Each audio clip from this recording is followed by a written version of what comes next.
வணக்கம் நண்பர்களே, இன்றைக்கான கரண்ட் அஃபேர்ஸ் பார்க்கலாமா? பாஸ் த்ரூ சர்டிஃபிகேட், அதுதான் இப்போ பேங்கிங் டேர்ம்.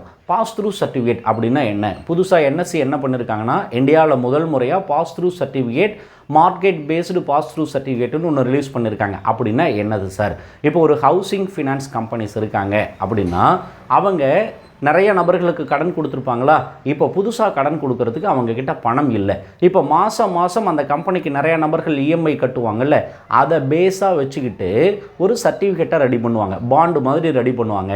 அதை கொண்டு போய் என்ன பண்ணுவாங்க அப்படின்னா என்எஸ்சிகிட்ட கொடுத்துட்டு இதை வச்சு எங்களுக்கு கேபிட்டல் ரைஸ் பண்ணுறதுக்கு ஹெல்ப் பண்ணுங்கன்னு சொல்லுவாங்க.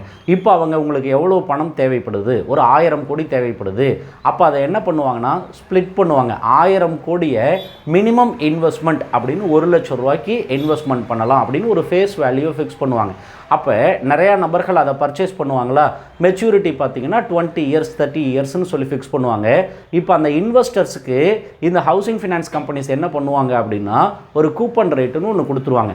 அப்போ வேற ஒரு நபர் கடன் வாங்கியிருக்காங்க, அதை பத்திரமா பாண்டாக ரெடி பண்ணி என்எஸ்சிகிட்ட கொடுத்து இன்வெஸ்டர்ஸை நிறையா உள்ளார கொண்டு வராங்க.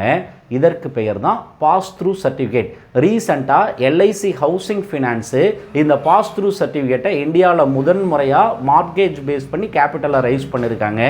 எவ்வளவு தொகை அப்படிங்கிறத கமெண்ட்டில் சொல்லுங்கள். தேங்க்யூ.